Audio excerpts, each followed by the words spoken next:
Pour les enfants en situation de handicap, il est souvent difficile de trouver un accompagnement adapté à la maison ou à l'école. Pour Adam, 10 ans, c'est le cas. Et son papa se bat depuis plusieurs années pour lui trouver justement un accompagnement adéquat. Un long format signé Julie Rico, Lucie Philippot et Thierry Maginot. Devant les grilles de l'école, Tobias Jacob s'impatiente de retrouver son fils. Il se cache, il est là, à la grille. Comme tous les jours, il s'inquiète de savoir comment s'est passée sa journée. Regarde papa.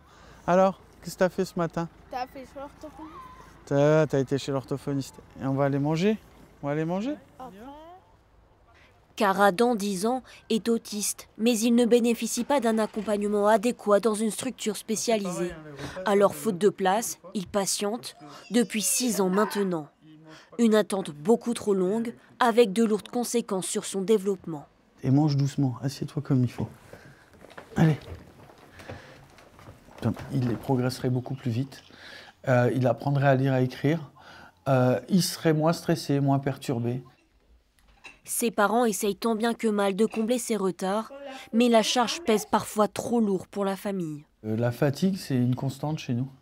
Je ne connais pas un soir où je ne suis pas épuisé. Les problèmes de santé, j'ai 2 autres enfants que j'ai l'impression de négliger, que je néglige en fait, et ça il faut... Alors j'essaie de gérer toujours l'urgence. Alors Tobias Jacob décide de prendre les choses en main. Ça c'est les derniers papiers que j'ai, ça c'est les plus anciens. Il va attaquer l'État en justice pour défaut de prise en charge.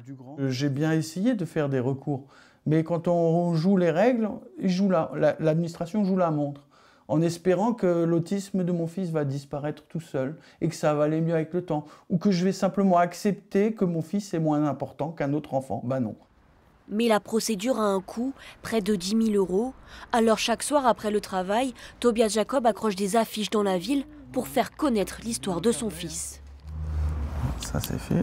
Au suivant. Allez viens, reste avec moi. Et espérer faire bouger les choses. Pour son avocat, c'est possible si d'autres décident d'agir aussi.